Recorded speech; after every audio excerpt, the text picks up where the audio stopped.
বিসমিল্লাহির রহমানির রাহিম। প্রিয় সন্তানেরা,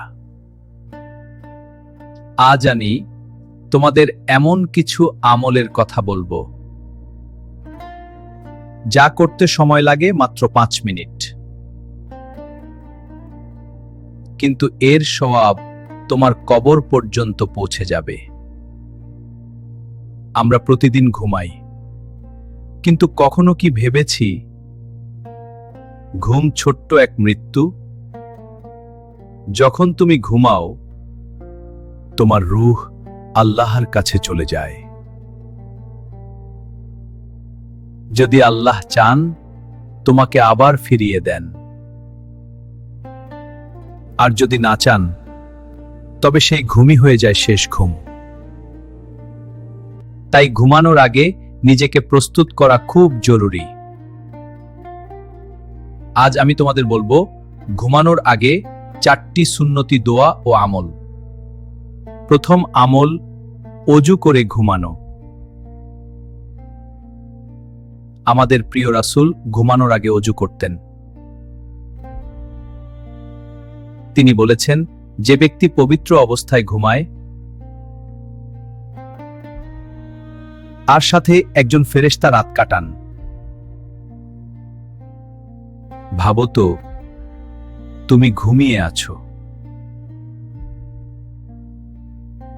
আর একজন ফেরেশতা তোমার জন্য দোয়া করছে,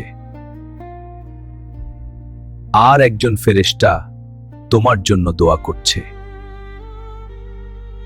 হে আল্লাহ, এই বান্দাকে ক্ষমা করুন, কারণ সে পবিত্র অবস্থায় ঘুমিয়েছে। কি সৌভাগ্য তার! দ্বিতীয় আমল, আয়াতুল কুরসি পাঠ করা।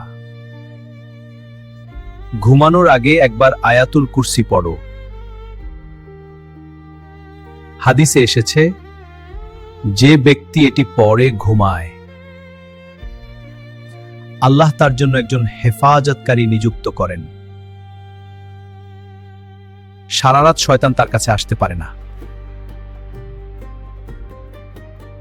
আজকাল আমরা কত ভয় নিয়ে ঘুমাই, দুঃস্বপ্ন, অশান্তি, ভয়।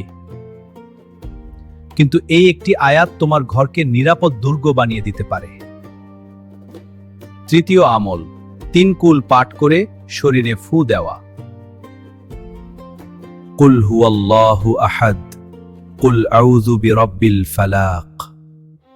এই 3টি সূরা পড়ে নিজের শরীরে ফু দিতেন। এটি তোমার জন্য হবে আধ্যাত্মিক ঢাল। প্রিয়জনেরা, আমরা সন্তানদের নিরাপত্তার জন্য দরজা জানালা বন্ধ করি,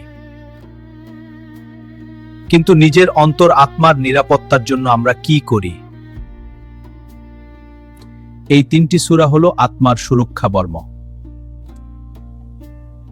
চতুর্থ এবং সবচেয়ে হৃদয়স্পর্শী আমল, ক্ষমা করে ঘুমানো। ঘুমানোর আগে অন্তরকে পরিষ্কার করো। কাউকে ঘৃণা নিয়ে ঘুমাবে না। নিজেকে বলো, হে আল্লাহ, আমি সবাইকে ক্ষমা করলাম, আপনিও আমাকে ক্ষমা করুন। হয়তো সেই রাতেই তোমার মৃত্যু হয়ে গেল। তুমি অন্তরে কারো প্রতি হিংসা নিয়ে গেলে না। কি শান্তির মৃত্যু হবে সেটা! প্রিয় সন্তানরা, ঘুমানোর আগে মোবাইল স্ক্রল করতে আমরা 30 মিনিট সময় দিই, কিন্তু আল্লাহর জন্য 5 মিনিট কি দিতে পারি না? মনে রেখো, কবরের অন্ধকার খুব ভয়ঙ্কর, কিন্তু এই ছোট ছোট সুন্নতি আমলগুলো সেখানে আলো হয়ে দাঁড়াবে। আজ থেকে প্রতিজ্ঞা করো, ঘুমানোর আগে অজু, আয়াতুল কুরসি, 3 কুল আর অন্তর পরিষ্কার। এই 4টি আমল তোমার জীবন বদলে দেবে। তোমার ঘুম হবে ইবাদত, তোমার বিছানা হবে সওয়াবের মাঠ। আল্লাহ আমাদের সবাইকে সুন্নাহ অনুযায়ী জীবন যাপন করার তৌফিক দান করুন। আমাদের ঘুমকে ইবাদতে পরিণত করুন, আমাদের কবরকে নূরে ভরিয়ে দিন। আমিন। ওয়াসসালামু আলাইকুম ওয়া রাহমাতুল্লাহ।